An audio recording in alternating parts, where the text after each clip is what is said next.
ॐ सहनाववतु सहनौ भुनक्तु सह वीर्यं करवावहै तेजस्विनावधीतमस्तु मा विद्विषावहै। ओम शांति शांति शांति। मीमांसा दर्शन की 33वीं कक्षा। मीमांसा दर्शन के प्रथम अध्याय के प्रथम पाद के अंतिम सूत्र को आज हम देखेंगे। पीछे हमने पूर्व पक्षी के आक्षेपों के उत्तर देखे। वेद पौरुषेय है या अपौरुषेय है, मनुष्यकृत या किसी पुरुष के द्वारा बनाया हुआ है या नहीं बनाया हुआ है, कृतक है या अकृतक है, ये प्रसंग था। तो पूर्व पक्षी का कहना था ये पौरुषेय है, इसमें अनित्य इतिहास देखा जाता है, मनुष्यों के नाम से कथन होता है इत्यादि। तो उसका उत्तर सिद्धांति ने दिया था। कुछ और उत्तर आज के इस 32वें सूत्र में देंगे। ये प्रथम पाद का अंतिम सूत्र है, प्रथम अध्याय के प्रथम पाद का अंतिम सूत्र है। तो कुछ उत्तर उन्होंने दे दिया है। तो पिछले पाठ में से किन्हीं को कुछ पूछना है तो पूछ सकते, पूछिए। 91वें पृष्ठ पर व्याख्या में जी, यहाँ पर ये बात कही है कि कट ने केवल इस शाखा का ही अध्यापन कराया, इसलिए इसमें इसका नाम है। हाँ। और पूर्व पक्षी का कहना था कि इन्होंने बनाया है, रचयिता है, इसलिए इनका नाम हाँ। है। और सिद्धांति कह रहे हैं कि प्रवचनकर्ता भी हो हाँ। सकते हैं। तो जब किसी भी विषय का अध्ययन या अध्यापन कराया जाएगा तो वो विषय पहले होगा। हाँ। और उसमें विशेषता उसके बाद ही मिलेगी। तो अच्छा, फिर उस विषय में कैसे नाम आ सकता है नहीं, प्रवचनकर्ता का? प्रवचनकर्ता के नाम से भी वो संहिता शास्त्र जुड़ जाते हैं। प्राचीन परंपरा में ऐसा रहा है, पहले ऐसा रहा है, क्योंकि उसमें चरण और शाखाएं होती थी। तो जो शाखाओं को पढ़ाने वाला है उसके नाम से प्रसिद्ध हो जाता था। उसमें आयुर्वेद का भी एक उदाहरण है, चरक संहिता। तो आयुर्वेद का चिकित्सा का ग्रंथ है, काय चिकित्सा का ग्रंथ चरक संहिता। शल्य चिकित्सा का सुश्रुत संहिता मुख्यता उसमें इसकी मानी जाती है मुख्यता। तो चरक संहिता सामान्य रूप से हम ये समझते हैं कि महर्षि चरक ने उसको बनाया है, लेकिन वो महर्षि चरक का ग्रंथ नहीं है। उसमें हर जगह नीचे लिखा हुआ रहता है अग्निवेश कृते तंत्रे चरक प्रति संस्कृते। ये अग्निवेश तंत्र अग्निवेश संहिता के नाम से थी पुस्तक। अग्निवेश ने, महर्षि अग्निवेश ने इसको बनाया था और चरक ने उसका प्रति संस्कार किया था। प्रति संस्कार का मतलब होता है उसमें संशोधन, परिवर्धन, छोटे को कहीं संक्षिप्त है तो उसको विस्तृत कर देना, विस्तृत है उसको कुछ संक्षिप्त करना, और कहीं कहीं टूट गई है संहिता यानी छिन्न भिन्न हो गई है तो उनके बीच की बातों को जोड़ के और उसको एक नया परिष्कार कर देना। ग्रंथ पुराना था, चरक संहिता बिल्कुल नया ग्रंथ नहीं लिखा महर्षि चरक ने। अग्निवेश तंत्र में ही इतना संशोधन परिवर्धन किया और वो उसके पुनरुद्धारक हो गए, तो वो उन्हीं के नाम से प्रसिद्ध हो गया चरक संहिता। ऐसे ही ये प्रवचनकर्ता, उन प्रवचनकर्ताओं के नाम से वो संहिताएं जानी जाने लगी। ऐसा परंपरा में वेद मंत्रों के ऊपर भी जो ऋषियों के नाम लिखे रहते हैं, तो उन ऋषियों के नाम को देख करके भी बहुत से लोग ये कहते हैं कि ये ऋषि लोग मंत्रों के रचयिता थे।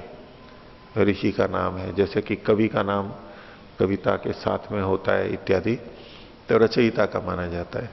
लेकिन वो परंपरा प्राचीन ऐसी रही है कि उसके प्रवचनकर्ता का नाम वहां दिया जाता था, क्योंकि कर्ता तो परमात्मा है, रचयिता तो परमात्मा है एक हमारी दृष्टि से, सृष्टि में देने की दृष्टि से। बाकी तो वो नित्य है, अपौरुषेय है, इसलिए किसी मनुष्य का नाम उस पर नहीं आना है। निर्माता की दृष्टि से आ ही नहीं सकता था, फिर भी नाम आता है तो वो उसके प्रचारक का, उसके दृष्टा का माना जाता है। ऐसे ही इसके लिए है। तो प्रवचनकर्ता तो अनेक हो सकते हैं, फिर एक ही ऋषि का नाम आता है हर मंत्र के साथ में। उसके लिए इन्होंने कहा ये बात, इसका तो उत्तर दिया है इन्होंने कि वो विशेष रूप से करने वाले थे। और जो प्रथम प्रवचन करता, तो पूर्व पक्षी ने कहा भी था, पूर्व पक्षी ने ये बात रखी थी ना कि कर्ता तो एक हो सकता है और प्रवचन करने वाले तो बहुत हो सकते हैं, इसलिए प्रवचन करने की दृष्टि से वो मना कर रहा था।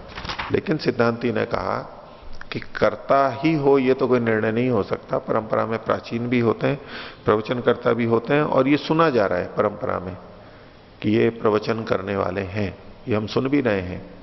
रचयिता के रूप में प्रसिद्धि नहीं है इनकी, तो वो एक जो कर्ण परंपरा से प्रमाण आता है, ऐतिह्य प्रमाण की दृष्टि से कह लीजिए, ऐसा परंपरा में सुना आ रहा है, उसको साथ में जोड़ करके इसको प्रवचनकर्ता का ही माना है।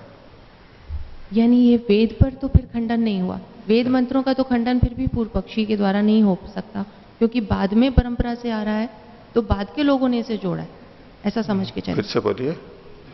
जो वेद शब्द प्रमाण का खंडन पूर्व पक्षी कर रहा था इस बात से। हाँ, माइक थोड़ा पास में लिया। वेद का खंडन तो पूर्व पक्षी के द्वारा इस बात से नहीं हो सकता, क्योंकि वो तो एक शाखा पर फिर रुक गया कि शाखा में उसका नाम है, कट का नाम है, वेद में तो नहीं है। नहीं, और खंडन तो वेद का कर रहा था। नहीं, यहां पर वो वेद के अंतर्गत इन सबको लेकर के चल रहे हैं, क्योंकि जो जो उदाहरण दे रहा है, सिद्धांति भी उदाहरण दे रहा है, वो इन शाखाओं के दे रहा है, वो उनको वेद नाम से मान करके चल रहे हैं। आपका कथन तो इसलिए आप अपनी दृष्टि से देख रही हैं कि चूंकि 4 संहिताओं को हम वेद मानते हैं और बाकी जो है वो तो शाखा ग्रंथ हैं, वो मूल संहिता नहीं है। पर यहां जो वेद शब्द और सारा चल रहा है अपौरुषेय, उसमें ये अन्य चीजों को भी लेकर के चल रहे हैं, इसलिए वही उदाहरण आ रहे हैं। तो मात्र इतने से हम वेद का खंडन नहीं कर सकते, पर ये ठीक है, हम इसे भाष्य से अतिरिक्त जाकर के हम इस बात को बोल सकते हैं कि जितनी शाखाएं हैं उसमें 4 शाखाएं, उनको भी शाखाएं कहते हैं, उनमें किसी का नाम नहीं लिखा हुआ रहता है, पर फिर भी आज जो प्रचलित है उसमें नाम तो लिखा हुआ रहता है।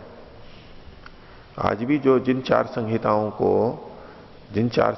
को हम मूल संहिता मानते हैं, उनमें भी नाम लिखा हुआ रहता है ऋषियों का, उनका। तो केवल इस दृष्टि से नहीं कह सकते, नाम तो उनमें भी मिलता है आज।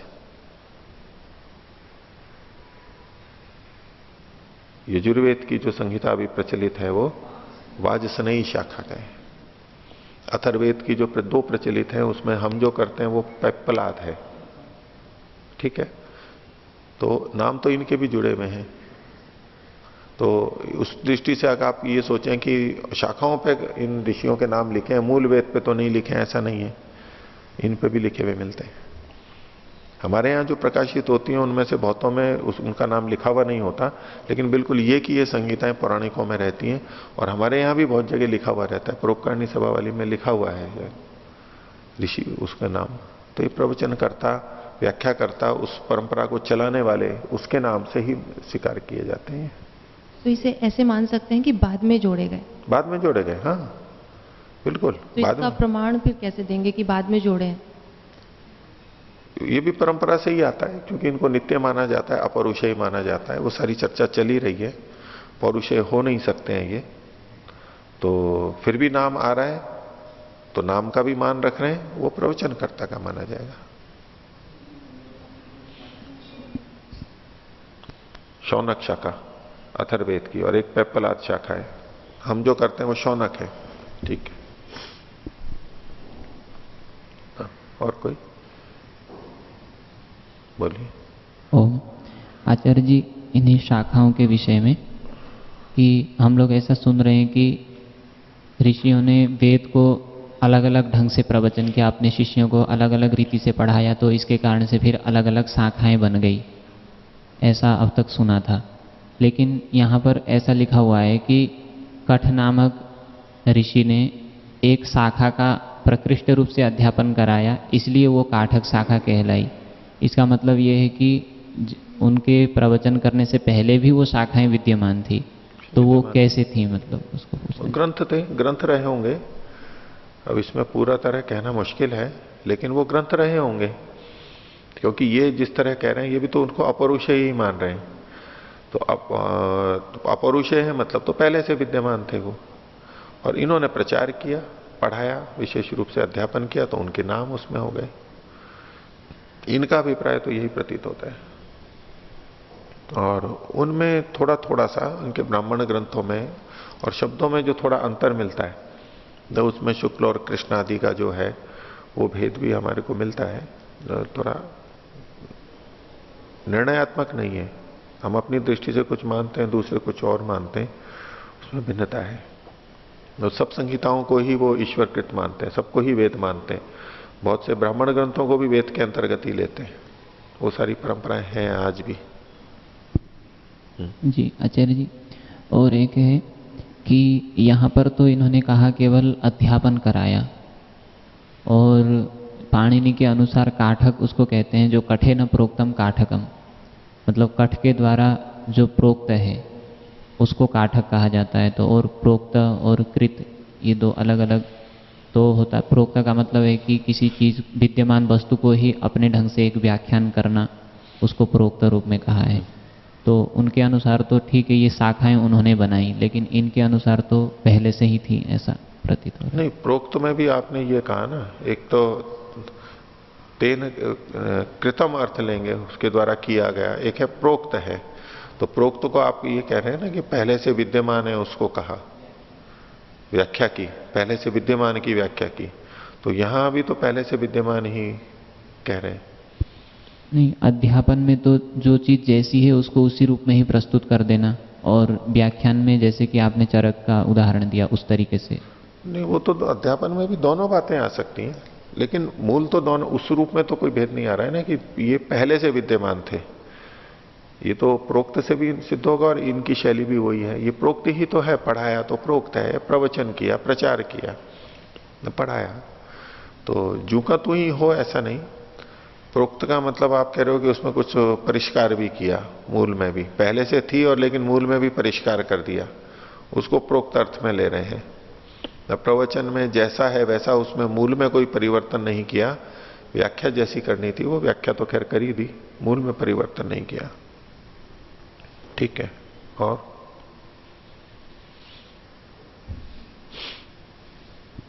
ओम आचार्य जी, यहाँ पर जो वैशंपायन जो ऋषि हैं, इनको चरक भी कहा जाता है, जो काशिका में दिया है 4थे अध्याय में, कि यहाँ पर गलिता कुष्ठ आदि का वर्णन आया वहाँ पर। तो इसको ये ठीक है?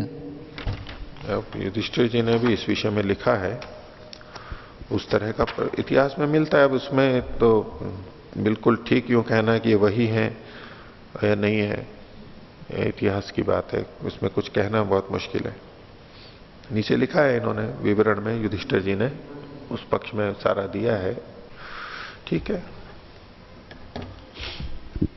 एक आचार्य जी, जो ये जैमिनी ऋषि हैं, इन पर कुमारिल भट्ट ने सूत्र लिखे हैं, वार्तिक, और इनके जो शिष्य हैं प्रभाकर, उन्होंने इस पर व्याख्या आदि लिखी हैं। तो वो दोनों लोग इसको जो सृष्टि है इसको ऐसे ही मानते हैं, नित्य मानते हैं, नित्य मानते हैं, इसका उत्पत्ति और प्रलय नहीं होता। और जबकि जैमिनी इसको जो है उत्पत्ति और प्रलय मानते हैं इसका। जी ऐसा? ये तो दृष्टिभेद है ही ना उनका, दोनों शाखाएं हैं ही, एक भाट्ट मत है और एक प्रभाकर का। तो ये तो बहुत विपरीत, बहुत सारी बातें इनमें मिथ्या यानी विपरीत है, परस्पर मिथ्या क्या, परस्पर विपरीत बातें हैं। और बहुत बड़े बड़े इनके व्याख्या ग्रंथ हैं, पूरी पूरी परंपराएं हैं। लेकिन अभी तो कुमारिल भट्ट की परंपरा ही प्रमुखता से चल रही है पठन पाठन में। तो प्रभाकर की परंपरा को यही लोग थोड़ा बहुत पढ़ते हैं, कोई बहुत चला रहे होंगे, लेकिन वो कम प्रचलित है। वैसे ही मीमांसा को पढ़ने वाले कितने हैं, और जो हैं उसमें यही परंपरा पठन पाठन में आजकल चल रही है। ठीक है, ये तो भिन्नता है, दृष्टिभेद तो है, उसमें निश्चय नहीं कर सकते अभी। हाँ आचार्य जी, 26वां सूत्र, इसमें हमने पीछे पढ़ा था, तो इस सूत्र में लोके सन्नियमात प्रयोग सन्निकर्षः स्यात्। तो यहाँ पर युधिष्ठिर जी ने, जिन्होंने इसकी व्याख्या की है, इसमें कहा है कि इसमें सन्निकर्ष को सन्नियमात के स्थान पे और सन्नियम को सन्निकर्ष के स्थान पे रख करके व्याख्या करनी चाहिए, और वैसे ही उन्होंने किया है। भाष्य के अनुसार उन्होंने ऐसा कहा है, सम्मति दी है। हाँ जी, लेकिन इसमें मैं अपने विचार रखना चाहता हूँ। इसके मतलब जैसे भाष्य में पद हैं उसके अनुसार ही अगर इसकी व्याख्या करें तो क्या ऐसा हो सकता है? तो उसमें दो संभावनाएं। एक तो पहला अर्थ है लोके सन्नियमात का अर्थ है कि लोक में सन्नियमात मतलब विद्यमान जो पद हैं उनका ही नियमन होने से, अर्थात जो पद विद्यमान है उनको हम अपने अभिप्राय को प्रकट करने के लिए एक नियत रूप में रखते हैं, तो इसके कारण से वाक्य में जब उसको प्रयोग करते हैं तो फिर उनमें सन्निकृष्टता होती है, सन्निकर्ष होता है पदों में। परंतु वेद में ऐसा नहीं होता, क्योंकि वेद ऐसे नहीं है कि हम कुछ कहना चाह रहे हैं अब हम उससे कुछ कह रहे हो, वो तो हमेशा से उसी रूप में ही है, इसलिए वो तो नित्य होने से उसमें पुरुषकृत सन्निकर्ष नहीं है एक। और दूसरा इसका अर्थ ऐसा भी हो सकता है कि लोके सन्नियमात, लोक में विद्यमान जो पद हैं उनका नियम होता है, अर्थात वो उपरत हो जाते हैं। हमने कुछ बोला अब वो पद फिर नष्ट हो जाते हैं, लेकिन इसीलिए नष्ट हो जाते हैं, इसीलिए जब हम प्रयोग कर रहे होते हैं उस समय केवल वो सन्निकृष्ट होते हैं, तो हम कहते हैं कि ये पुरुषकृत सन्निकृष्ट है। परंतु वैदिक जो शब्द हैं वो तो नित्य हैं, इसलिए उसमें इस तरीके का सन्निकर्ष नहीं हो सकता है जैसा कि लौकिक शब्दों में होता है। ठीक है, कर सकते हैं ऐसी संगति। और कोई? जी 84 पृष्ठ पर जी हिंदी में नीचे से पांचवी पंक्ति जी, इसे जरा आप स्पष्ट कर दें। प्रारंभ कीजिए। और जो कहते हो कि श्रौत पदार्थ वाक्य के अनुरोध से किसी विशेष के हटने योग्य नहीं है।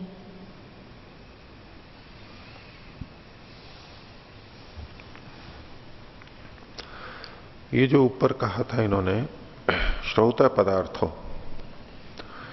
तो संस्कृत में जो वचन था पूर्व पक्षी की बात करें, और जो कहते हो, सिद्धांती पूर्व पक्षी को कह रहा है कि आप जो ये कहते हो, क्या कहते हो? श्रौत पदार्थ वाक्य के अनुरोध से। श्रौत पदार्थ का मतलब है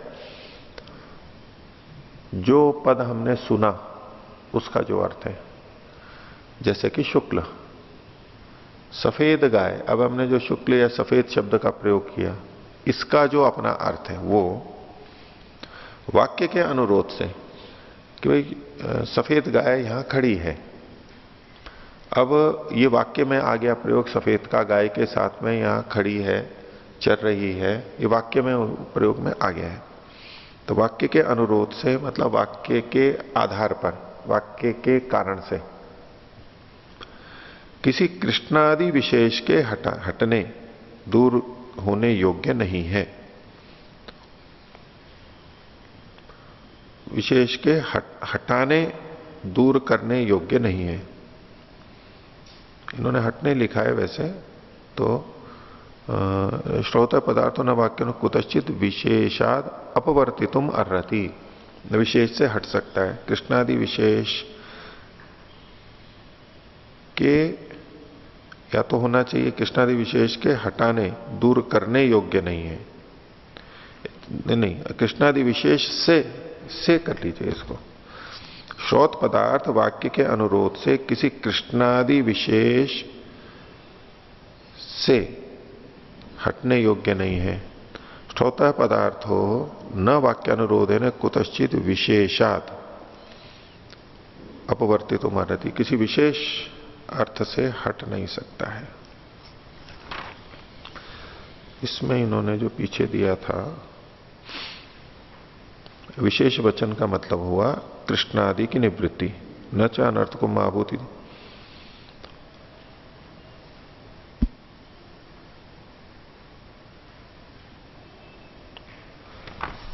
विशेष जो होता है, विशेष वो है जो उस श्रुत पदार्थ का अर्थ है उससे भिन्न जो है, उसको विशेष के रूप में कहा जा रहा है।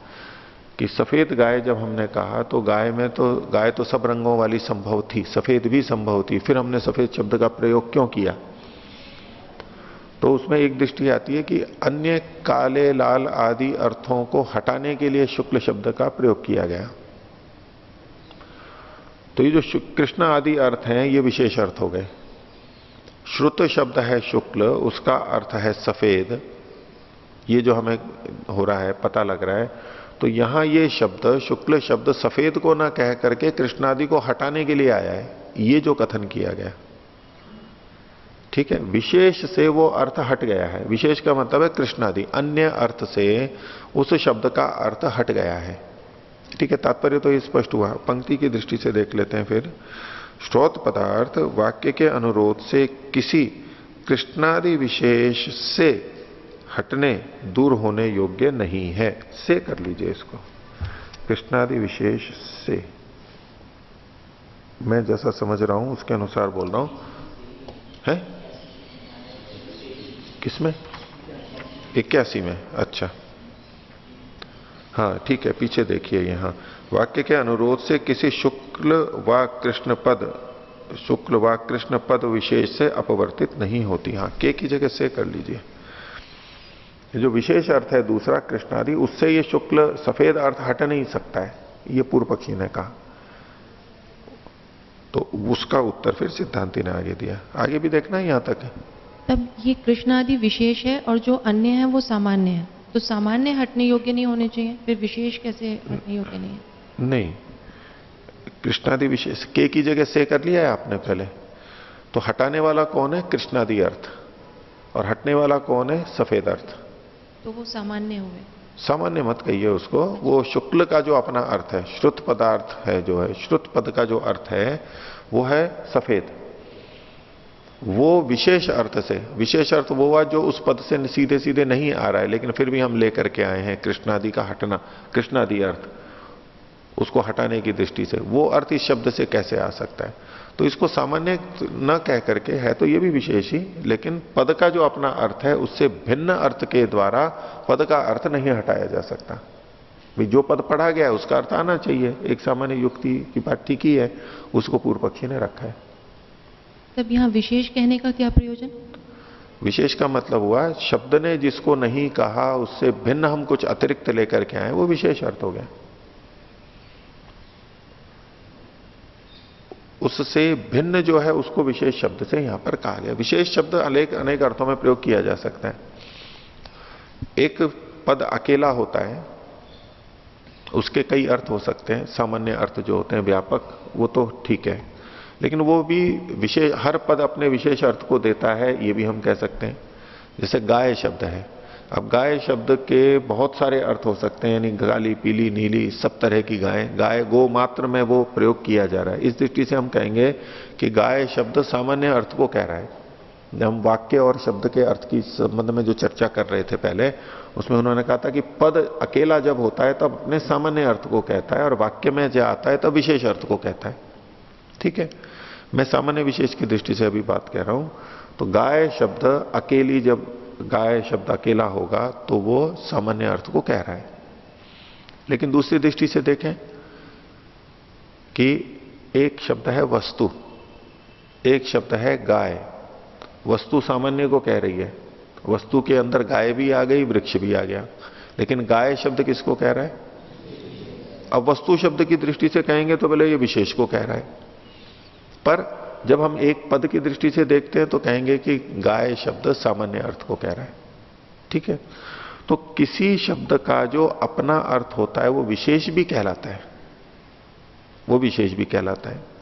अब हर शब्द अपना अपने अर्थ को कहता है, ये बात सामान्य हुई। यद्यपि हर पद अपने अर्थ को जिसको कहता है वो विशिष्ट अर्थ ही होता है। घड़े का मतलब घड़ा ही होता है, कपड़ा नहीं होता है। तो हर पद विशेष अर्थ को कहता हुआ भी एक सामान्य नियम में बंधा हुआ है कि हर पद अपने अर्थ को कहता है। एक सामान्य बात हुई ना, गो शब्द भी अपने अर्थ को कहता है, घट शब्द भी अपने अर्थ को कहता है, पट शब्द भी अपने अर्थ को कहता है, हर पद अपने अर्थ को कहता है, ये एक सामान्य बात हो गई। अब इस सामान्य से हटकर के कुछ हम जो कर रहे हैं वो विशेष कहलाएगा।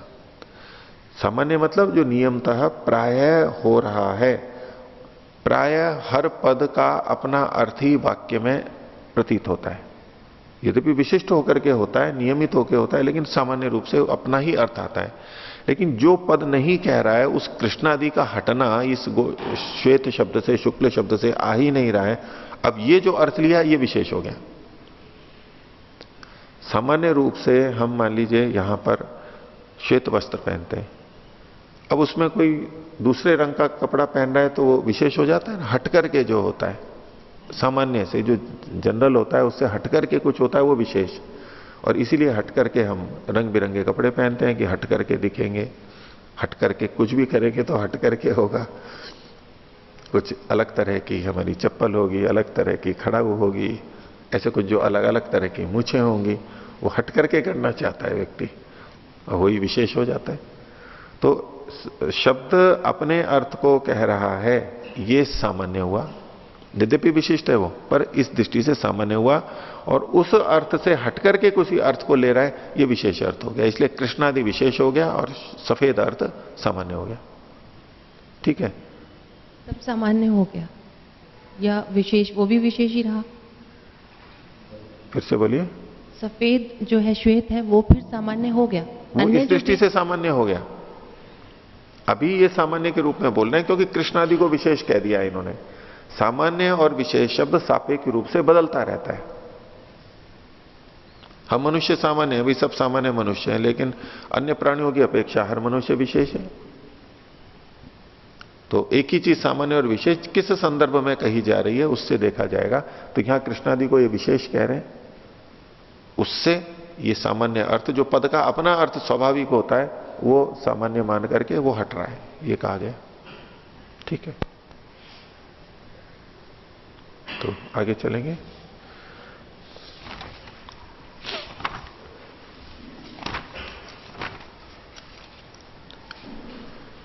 तो 31वें सूत्र तक हमने पीछे देखा था।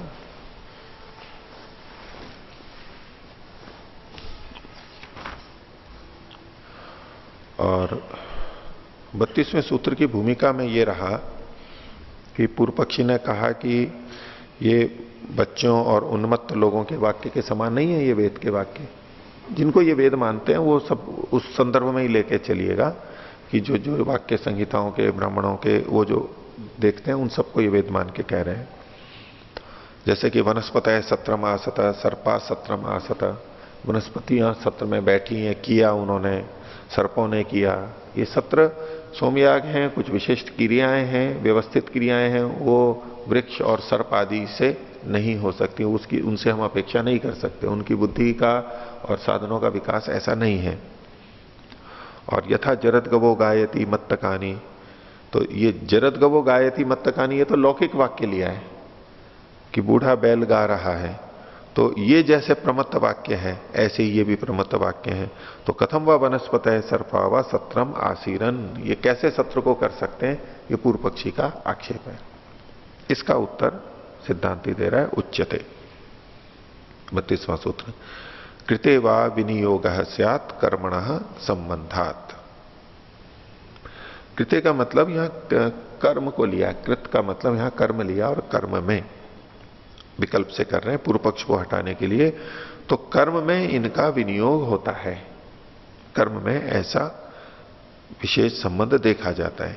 कैसे? कर्मणः संबंधात्, कर्म के साथ में इनका संबंध होने से। तो कर्म के साथ में, वहां पर इन प्रसंगों के अंदर क्रिया के साथ में ये वाक्य जुड़े हुए हैं। वो विधि वाक्य होते हैं, विधि कही जा रही है, ऐसा करना चाहिए, उसके साथ में ये जुड़ जाते हैं। इनको अर्थवाद या प्रशंसा वाक्य कहते हैं। सीधे सीधे कथन नहीं होते हैं ये, जैसा पढ़ा जा रहा है बिल्कुल वैसा का वैसा ही नहीं होता, उनका तात्पर्य कुछ और होता है, तो वो यहां बताएंगे। भाष्य देखिए, विनियुक्तम ही दृश्यते परस्परेण संबंधार्थम। तो कर्म जो होता है, क्रिया जो होती है, तो वो जोड़ी भी देखी जाती है आपस में। क्यों? परस्परेण संबंधार्थम, कर्म का अध्याय करेंगे। परस्परेण संबंधार्थम कर्म, संबंध अर्थ वाला कर्म होता है, आपस में संबद्ध अर्थ वाला कर्म होता है। कोई क्रिया होती है तो उसके साथ में कुछ चीजें और जुड़ी हुई होती हैं, ऐसे ही नहीं होता है वो।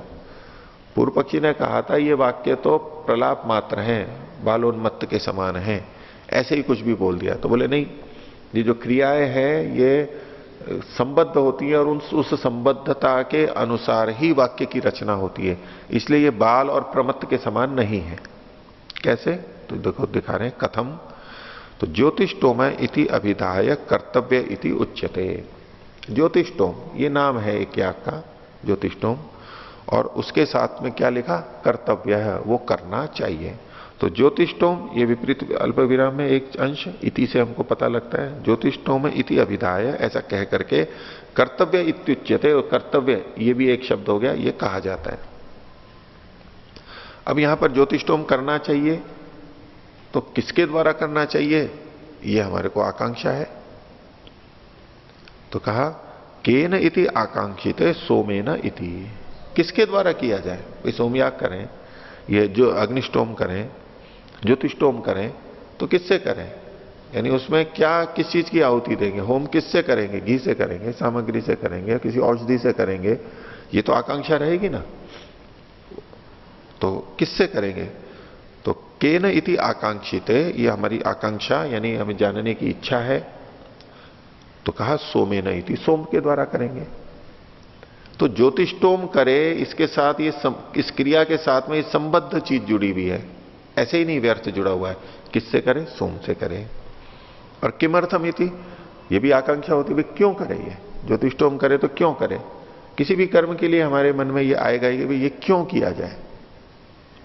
कोई भी कर्म निष्प्रयोजन नहीं होता, कुछ ना कुछ उसकी सार्थकता होती है, प्रयोजन होता है, और बिना प्रयोजन के तो मंद व्यक्ति भी प्रवृत्त नहीं होता है। जब भी हम कुछ करते हैं, कुछ ना कुछ प्रयोजन, सही या गलत, हमारे मन में बनेगा, हमें समझ में आएगा, कुछ ना कुछ तो होना ही चाहिए वहां पर। तो किमर्थम इति, किस लिए करेगा? ये स्वाभाविक प्रश्न है। तो कहा स्वर्गाय इति, स्वर्ग के लिए करेगा। अब ज्योतिष्टोम जो क्रिया थी उसका प्रयोजन क्या है, वो भी इससे जुड़ा हुआ है, क्रिया के साथ संबद्ध है कोई चीज। किसके द्वारा करे? ये संबद्ध है, किस लिए करे? ये भी संबद्ध है। और कथम इति, करे कैसे, उसका विधि विधान क्या है? तो कहा इत्थम अनया इति कर्तव्यतया इति, इत्थम ऐसे, और इस इति कर्तव्यता के द्वारा। इति कर्तव्यता का मतलब है ऐसे ऐसे ऐसे ऐसे करे, ये ऐसा करे, फिर ये करे, फिर ये करे, ऐसे ऐसे करे, ये जो पूरी प्रक्रिया है उस तरह से करे। एवं अपगच्छन्त पदार्थई एभी संस्कृतम पिंडितम वाक्यार्थम कथम उन्मत्त बाल वाक्य सदृशम ही वक्ष्याम। तो बोले ये जो वाक्य है, एवं अवगच्छन्त पदार्थई, इस प्रकार से पदार्थों के द्वारा जाने जाते हुए जो वाक्य हैं, पदों के अर्थ के अनुरूप जो जाने जा रहे हैं, और ये भी संस्कृतम, और इन पदार्थों से संस्कृत जो है पिंडित रूप में, इकट्ठे रूप में जो वाक्यार्थ निकल करके आ रहा है वो। तो मुख्य बात पीछे क्या बताई? क्रिया के साथ में कुछ और बातें जुड़ी हुई हैं, उन बातों के अनुरूप वहां पर शब्द रखे गए हैं और उनकी परस्पर संगति है, और उन पदार्थों से संस्कृत जो वाक्य है और उसका पूरा इकट्ठा पिंडीभूत जो हम वाक्यार्थ ले रहे हैं, वो वाक्यार्थ कथम उन्मत्त बाल वाक्य सदृशम ही वक्ष्याम, उसको हम उन्मत्त या बाल वचन कैसे कह सकते हैं? ये तो जुड़ी हुई बात है, बुद्धिपूर्वक रचना की गई है। जैसे कि वैशेषिक दर्शन में आता है बुद्धिपूर्वा वाक्य कृतिर वेदे, वेद में जो वाक्य रचना है वो बुद्धिपूर्वक है, ऐसे ही नहीं की गई है। सामान्य व्यक्ति भी बुद्धिपूर्वक बोलता है, जब जो ठीक ठीक काम कर रहा होता है तो बुद्धिपूर्वक वाक्य निकल रहे होते हैं, संबद्ध होते हैं। तो वेद के वाक्यों को हम ऐसे ही बाल और उन्मत्त के समान कैसे कह सकते हैं, जबकि उन पदों को हम क्रिया के साथ में संबद्ध होते हुए देखते हैं। कर्म में उन शब्दों का विनियोग होता है, चूंकि कर्म का उससे उनसे कारकों से संबंध होता है, इसके कारण से वो शब्द वहां पर आए हुए हैं। अर्थात कोई क्रिया की जानी है, व्यवहार में वो क्रिया अनेक कारकों से युक्त होकर के होती है, और उन कारकों से युक्त होते हुए ही वाक्य रचना की गई है, ऐसे पद प्रयोग किए गए, तो उसको व्यर्थ कैसे कह सकते हैं, उन्मत्त वचन कैसे कह सकते हैं? जैसा वहां देखा जा रहा है, जैसा किया जाता है, उसके अनुरूप यहां पर लिखा गया है, अर्थात हम इसको नहीं कह सकते। आगे तो यहां ज्योतिष्टोम वाला तो हो गया, लेकिन पूर्व पक्षी का कहना था ननु अनुपपन्नम इदम दृश्यते। बोले ये तो चलो इस तरह के वाक्य तो उत्पन्न हो जाते हैं, संगत हो जाते हैं, लेकिन ये वाक्य तो संगत नहीं हो रहे हैं। कौन से? वनस्पतय सत्रम आसता इत्येवम आदि, सर्पा सत्रम आसता, ये जो पीछे पूर्व पक्षी ने आक्षेप दिए थे, बोले ये वाक्य तो फिर भी संगत नहीं होते, क्योंकि भले ही क्रिया के साथ में आप यूं वाक्यों को रचना कर दो, लेकिन व्यवहार से तो ये जुड़ेंगे नहीं, क्योंकि उनकी योग्यता ही नहीं है। अर्थबोध में योग्यता भी तो आता है, आकांक्षा योग्यता, तो वृक्ष में और सर्प में, वनस्पतियों में और सर्प में याग आदि करने की योग्यता ही नहीं है, इसलिए ये असंगत हो जाएगा वाक्य। तो सिद्धांति कह रहा है न अनुपपन्नम, ये असंगत नहीं है, ये भी संगत है। कैसे? तो पहले तो एक बात कही, न अनेन अग्निहोत्रम जुहुयात स्वर्ग काम इत्यवम आदयो अनुपपन्ना स्यु। पहली बात तो ये कि आपने जो उदाहरण दिए वनस्पतय सत्रम आसतय आदि, इनके आधार पर आप क्या निर्णय दे रहे हैं कि समस्त वेद, समस्त वैदिक वांग्मय ये व्यर्थ है। उदाहरण तो आपने कुछ दिए, और वो कुछ उदाहरण यदि व्यर्थ हैं भी तो अभ्युपगम से, और उसके आधार पर आप निर्णय क्या निकाल रहे हैं? सब कुछ गलत है। यानी आप स्थाली पुलाक न्याय लगा रहे हैं कि पात्र में चावल पके हैं नहीं पके हैं, एक दो चावल उठा करके दबा के देख लिए तो हाँ सारे पके हुए हैं, और यदि एक दो नहीं पके हैं तो सारे नहीं पके हैं। ये जो स्थाली पुलाक न्याय है, पतीले में जो चावल है उसको देखने का जो न्याय है, वो आप यहां पर घटा रहे हो कि देखो ये वाक्य तो व्यर्थ है, इससे पता लगता है कि समस्त वेद ही व्यर्थ है।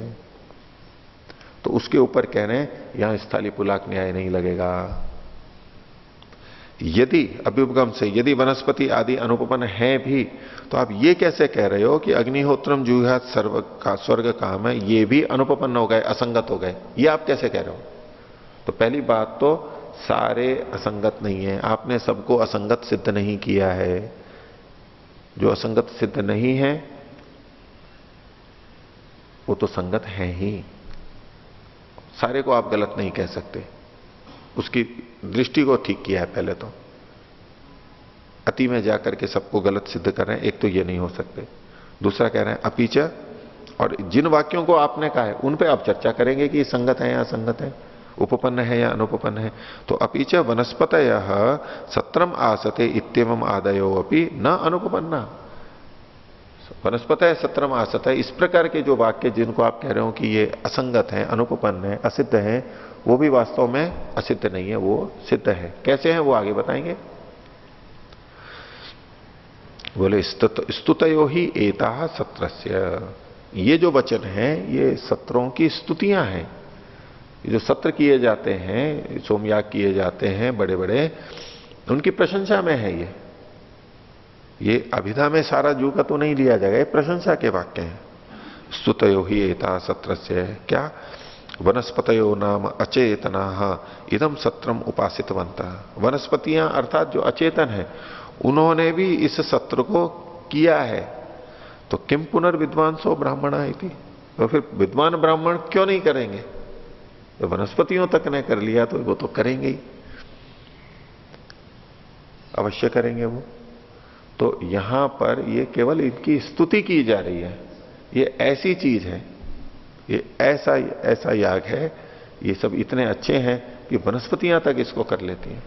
जो अचेतन है वो तक कर लेते हैं, तो जो विद्वान ब्राह्मण है वो क्यों नहीं करेंगे? ठीक है, स्तुति की जा रही है। अब यहां पर इन्होंने लिखा वनस्पतयो नाम अचेतना, तो वनस्पतियों में, पेड़ पौधों में चेतनता होती है या नहीं होती है, ये फिर प्रश्न यहां से उठाइए कि भाई ये मीमांसावर भाष्य क्या मानता है। तावर भाष्य में इसको वनस्पतियों को चेतन माना गया या अचेतन माना गया, तो शब्द तो अचेतन है, सीधे सीधे है।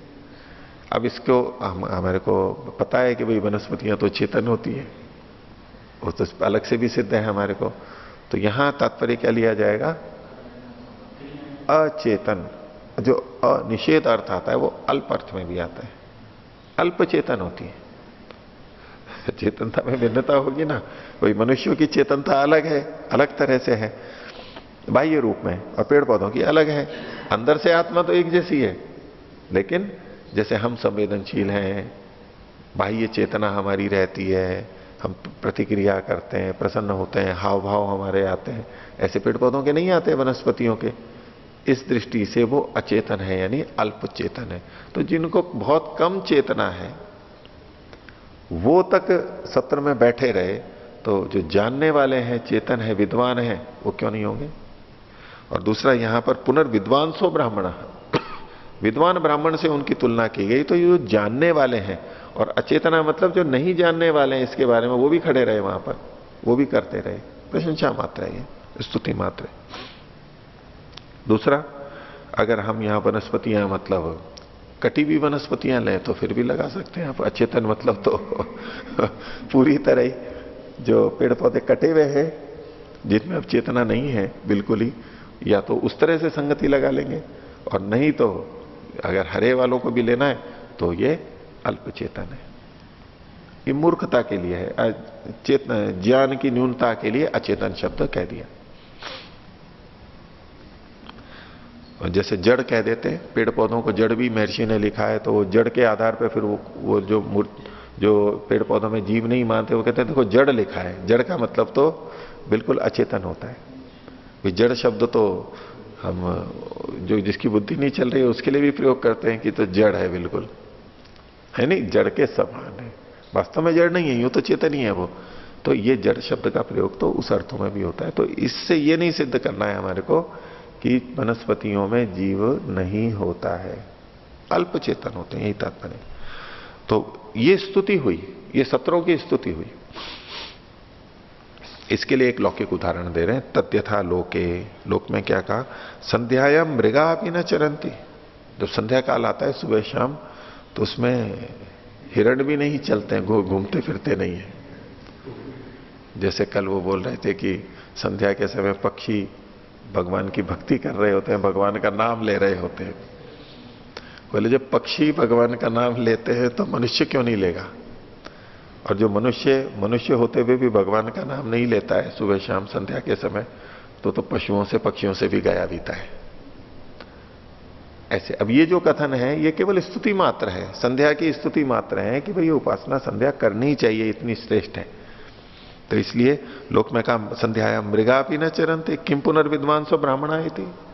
जो समझदार लोग हैं वो उपासना के समय क्यों घूमेंगे, जब मृग और आदि ये भी संध्या के समय अपनी गतिविधियां छोड़ करके बैठ जाते हैं संध्या के लिए, तो विद्वान तो कैसे करेंगे। अब ये अलग बात है कि लेकिन जो विद्वान ब्राह्मण है वो उसमें अपना समय लगाएगा। ये स्तुति वाक्य हुआ। तो इसी तरह वनस्पतय सत्रम आसतय और सर्पा सत्रम आसतय का भी यही मतलब है। अब यहां ये जो हो रहा हो और वहां पर कबूतर भी बैठे हों, और कई बार कुछ गायें भी आ जाती हैं, कुत्ते भी आके बैठ जाते हैं आसपास में, ऐसा होता है ना। तो कहते हैं कि जब ये ही आ रहे हैं, कोई नया व्यक्ति बाहर से आए, बोले ये देखो पशु पक्षी तक बैठे हुए हैं, तो हमारे को तो बैठना ही चाहिए।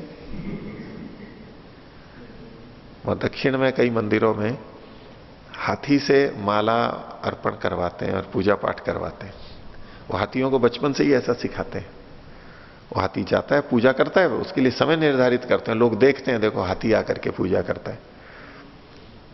और उसका भक्तों पे क्या प्रभाव आता है। हाथी भी पूजा करता है तो हमें तो करनी ही चाहिए, उनमें भक्ति भाव जगता है। वो एक प्रक्रिया उस तरह की चलती रहती है। हाथी आएगा, फिर नारियल भी फोड़ेगा, माला, उसको सूंड में माला कहते हैं, वो माला को वहां टांग देता है। उसको सिखा रखा है, कुछ और भी देना है, कुछ मीठा मीठा प्रसाद वगैरह वो भी कर देता है, ऐसा देखा जाता है। तो ये सब क्या चीजें हैं, अर्थवाद हैं, स्तुति के लिए हैं, प्रभावित करने के लिए। ये इसी तरह से ये भी कथन है। अब कोई पर्वतों पे जाए और पर्वतों में जाके कहे देखो पेड़ भी कितने शांत खड़े हुए हैं, अब पेड़ भी इतने शांत खड़े हुए हैं, तो हमें भी यहां आते ही शांत हो जाना चाहिए, ध्यानस्थ हो जाना चाहिए। देखो ये पर्वत कैसे ध्यान मग्न बैठे हैं, एकदम स्थिर करके, स्थिर सुखम आसनम, तो यही घट रहा है। तो ये अचल पर्वतों को देख करके एकदम स्थिर, हमें भी जैसे स्थिर होने का मन करता है, तो व्यक्ति बैठ जाता है वहां पर। ये भावनात्मक रूप से प्रेरित हो जाता है। नदियों से होता है, पेड़ पौधों से होता है, इत्यादि इत्यादि। हम सूर्य चंद्र लगातार घूम रहे हैं तो हमें भी लगातार सक्रिय रहना है, मेहनत करनी है इत्यादि। ये जो प्रेरणाएं जो होती हैं, अब वो चेतन तो है नहीं कुछ, वो सोच समझ करके थोड़ा ना कर रहे हैं, लेकिन प्रेरणा की दृष्टि से ये कथन है स्तुति, दान देने की, परिश्रम की, ध्यान की, स्थिरता की, शांति की स्तुति के लिए इस तरह की चीजें प्रयोग की जाती हैं। तो इनको सीधे सीधे नहीं लेना चाहिए, सिद्धांति ने भी ऐसे और भी जहां वाक्य आते हैं। तो तत्तद यथा लोके संध्यायाम मृगा अपि न चरंती किम पुनर्विद्वांसो ब्राह्मणा। आगे अपीच और बात कह रहे हैं, अभिगीत सुहृद उपदेश सुप्रतिष्ठित कथम इव आशंकेत उन्मत्त बाल वाक्य सदृश। बोले जो वाक्य विगीत नहीं है, अभिगीत है। गीत मतलब गाया गया, बोला गया। विगीत मतलब विपरीत या निकृष्ट कुत्सित ढंग से बोला गया। और अभिगीत का मतलब है जो गलत ढंग से नहीं बोला गया है। भाई सुंदर ढंग से नहीं बोला गया, ठीक, कोई बात नहीं, लेकिन गलत ढंग से नहीं बोला गया है, अभिगीत है। विगीत नहीं है, जो कुछ व्यवस्था दिख रही है वहां पर। और सदुपदेश है, वहां अच्छा ही उपदेश भी दिया गया है, गलत उपदेश तो नहीं है, अच्छा ही उपदेश दिया गया है। और हाँ, सुहृद उपदेश है। हाँ, सुहृद उपदेश है। सुहृद उपदेश मतलब जो हमारे हितकारी हैं, मित्र हैं, उनका, अच्छे हृदय वाले जो हैं। सुहृद वैसे मित्र को बोलते हैं, मित्र को बोलते हैं ना, पर वो सुहित क्यों बोल देते हैं उसको? क्योंकि हमारी दृष्टि से वो हमारे प्रति अच्छे हृदय वाला होता है, अच्छी भावना वाला होता है, हमारे लिए कुछ अच्छा करता है, हमारे लिए वो सुहृत है, दूसरों के लिए जो भी हो। तो ये जो उपदेश है, ये सुहृत के उपदेश हैं, अच्छे हृदय वालों के उपदेश हैं, मित्र की तरह से उपदेश हैं, हमारे कल्याण की कामना से उपदेश हैं, अभिगीत हैं और सुहृद उपदेश हैं और सुप्रतिष्ठित हैं। सुप्रतिष्ठित मतलब स्थिर हैं, निश्चित हैं, सुनिश्चित वाक्य कहे जा रहे हैं, ऐसा होता है, ऐसा करना चाहिए। तो जब ऐसे वाक्य हैं तो इनके बारे में उन्मत्त और बाल के समान वाक्य की कल्पना कैसे कर सकते हैं? अर्थात नहीं कर सकते। उन्मत्त और बाल वाक्य तो ऐसे ही होते हैं, वो तो कुछ भी होते हैं, पर अच्छे लोगों के द्वारा व्यवस्थित बातें कही गई हैं, नियमित रूप से नियंत्रित कही गई हैं, तो उसको हम बाल उन्मत्त के समान नहीं मान सकते।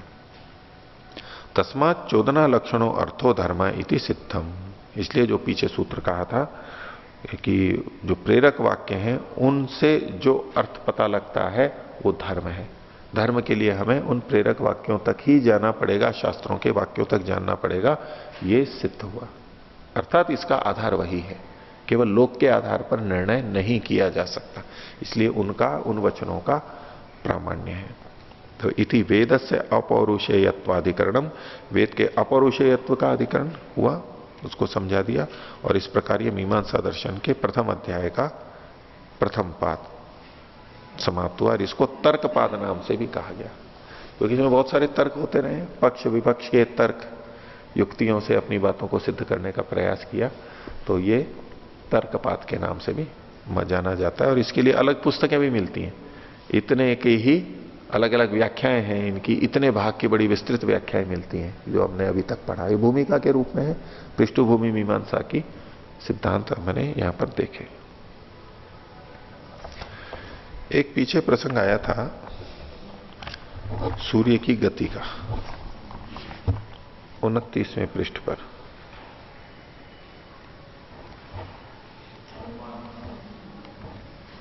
अनुमान के अंदर, हाँ, 29वें पृष्ठ में अंतिम पंक्ति में था, देवदत्त से गति पूर्विकाम देशांतर प्राप्तिम उपलभ्य आदित्य गति स्मरणम, आदित्य की गति का स्मरण हो जाता है। तो ये जो आदित्य की गति है, अब इसमें जो आलोचना की जाती है कि भाई आदित्य की तो गति होती नहीं है, पृथ्वी की होती है। दिखने में आदित्य की गति दिखती है, लेकिन पृथ्वी की होती है वैसे। और यूं तत्वतः देखें तो सूर्य भी घूम ही रहा है, वो गति तो है ही उसमें, लेकिन यहां जो निषेध किया जाता है वो इसका कि जिसके कारण दिन रात हो रहे हैं, जो हमें दिख रहा है उस दृष्टि से केवल कथन है। तत्वतः तो सभी चीज घूम रही हैं, वो भी मानते हैं, तो उस गति का तो कोई निषेध करेगा नहीं। तो हमारे जो कुछ प्राचीन ग्रंथ है उसमें भी ये स्पष्ट आता है कि पृथ्वी घूमती है सूर्य के चारों ओर, और पृथ्वी के घूमने से और वो चीजें घूमती भी हमें दिख रही हैं, ऐसा दिखती है, वास्तव में तो पृथ्वी घूमती है। तो वेदनिष्ठ जी ने इस ओर ध्यान आकर्षित किया और इन्होंने एक पुस्तक दी, ज्योतिष चंद्रिका। ज्योतिष चंद्रिका। ये पंडित गंगा प्रसाद जी की है, जो रिटायर्ड चीफ जस्टिस थे, उनकी रची हुई है ये। सार्वदेशिक कार्य प्रतिनिधि सभा के पूर्व प्रधान भी रहे हैं। यहाँ आर्य साहित्य मंडल से छपी थी पुस्तक, अब तो ये यहाँ पुस्तक छपती नहीं है, पुरानी है। तो इसमें पृष्ठ संख्या 30 पर उन्होंने आर्यभट्ट और ऐत्रेय ब्राह्मण इसके उदाहरण देते हुए इस बात को सिद्ध किया है। तो आर्यभट्ट का एक श्लोक है यहाँ, भपंजरः स्थिरो भूः एव आवृत्य आवृत्य प्रतिदैव सिकौ उदयास्तमयौ संपादयति ग्रह नक्षत्राणाम। तो इसमें तो भ पंजरः, भ मतलब तो ये नक्षत्र हो गए, पंजरे मतलब तो ये पिंजरा यानी शरीर, उनका ढांचा। ये जो है ये स्थिर है, ये स्थिर है। तो सूर्य आदि सब नक्षत्र स्थिर है। अब इस पर फिर कोई आपत्ति करने वाला तो फिर कह सकता है कि ये तो सब घूमते रहते हैं, तो फिर आप इसको स्थिर कैसे कह रहे हो। तो अब ये पृथ्वी की दृष्टि से कथन किया जा रहा है कि पृथ्वी की दृष्टि से ये स्थिर है, जबकि हमें क्या प्रतीत होता है, सूर्य और तारे भी इधर हैं, फिर इधर से इधर आ गए, सुबह सोते समय यहाँ थे, सुबह उठे तो यहाँ थे, इत्यादि जो हम भेद देखते हैं। और दिन दिन में भी बदलते रहते हैं, तिथियों के अनुसार बदलते रहते हैं, महीने में इत्यादि। देखा कि ये तो सब स्थिर हैं। भू एव आवृत्य आवृत्य प्रतिदैवी सिकऊ, भू ही आवृत्य आवृत्य, भूमि ही घूम घूम करके आवृत्य आवृत्य आवृत्ति करके घूम घूम करके अपनी देर पर घूम करके प्रतिदिन उदयास्तमयौ संपादयति, सूर्य के उदय और अस्त को संपादित करती है यानी बनाती है। वो कहा तो सूर्य का ही उदय होना और अस्त होना जाता है, तो सूर्य का उदय और अस्त, इसी तरह नक्षत्रों का भी उदय और अस्त या चंद्रमा का उदय और अस्त ये पृथ्वी संपादित कर रही है, पृथ्वी संपादित कर रही है। प्रतिदिवस उनके उदय और अस्त का संपादन करती है। उदयास्तमयो संपादयति ग्रह नक्षत्राणाम, ग्रह और नक्षत्रों के उदय और अस्त को पृथ्वी संपादित करती है, पृथ्वी घूमती है।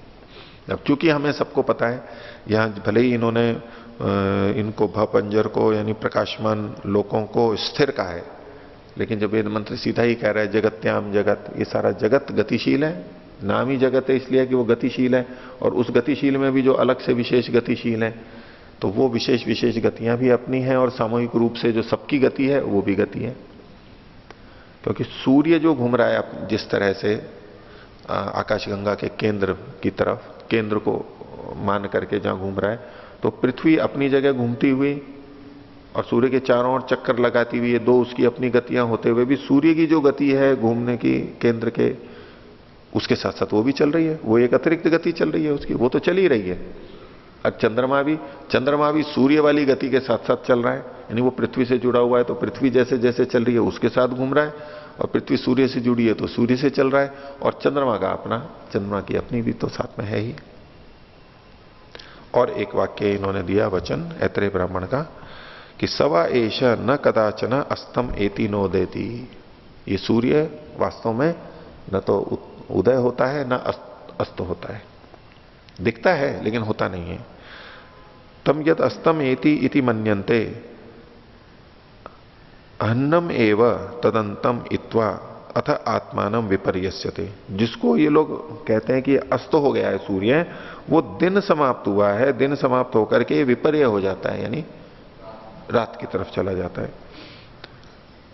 और रात्रिम एव अवस्थात कुतो कुरुते अपरस्तात्, आगे रात्रि को ले आता है और पीछे वो दिन को कर लेता है। यदेनम प्रातः उदेति इति मन्यन्ते, और जो सुबह उगता है ये जो मानते हैं, तो रात्रे एव तदंतम इव अथ आत्मानम विपर्यस्यते, तो वहां रात्रि का अंत करके अपने आप को पलट लेता है, बस और कुछ नहीं है। तो अहर एव अवस्थात कुरुते रात्रिम परस्तात्, दिन को आगे कर लेता है, रात्रि को पीछे छोड़ देता है। तो सवा एष न कदाचन निम्रोचति न वै कदाचन निम्रोचति, ये कभी भी छिपता और अस्त होता नहीं है। निकलना अस्त होना वास्तव में कभी भी नहीं होता है, ये तो ऐसे ही चलते हैं। इतने स्पष्ट यहां पर शब्द कहे गए हैं। तो उस दृष्टि से जब हम यहां देखते हैं तो ये सामान्य स्तर पे ही माना जाता है कि हमें जो दिखाई दे रहा है उसके अनुसार सूर्य की गति जो दिख रही है उतने बात को समझाने के लिए है। और चूंकि समझाने के लिए उदाहरण दिया जाता है, जो नहीं जानता है उसके लिए एक सरल सा उदाहरण दे दिया गया, उतने अंश में इसको हम यहां पर ले सकते हैं। ठीक है, तो ये हमारा प्रथम अध्याय का प्रथम पाद तर्कपाद तो पूरा हुआ। और आगे हम दूसरा पाद बाद में प्रारंभ करेंगे, पहले हम अर्थ संग्रह को कर लेंगे। तो अगली कक्षा में कल से अर्थ संग्रह पढ़ाया जाएगा। और अर्थ संग्रह ये पुस्तक है हम लोग जो लेंगे, ये लोगाक्षी भास्कर के द्वारा रचित है। इसकी व्याख्याएं बहुत अलग अलग लोगों ने कर रखी हैं, काफी प्रचलित ग्रंथ है। हम जो व्याख्या ले रहे हैं ये कामेश्वर नाथ मिश्र की जो हिंदी में व्याख्या है उसको लिया है हमने।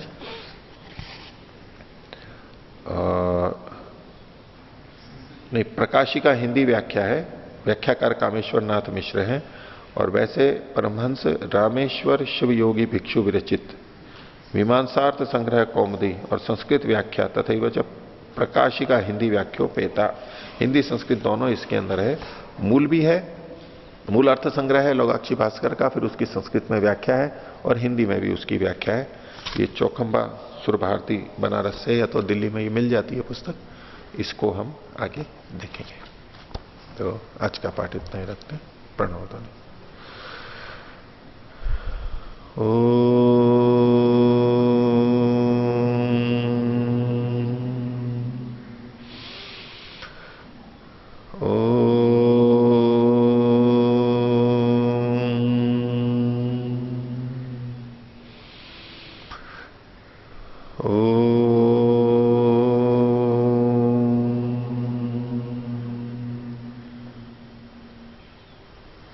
सभी को सदर अभिवादन। ओम।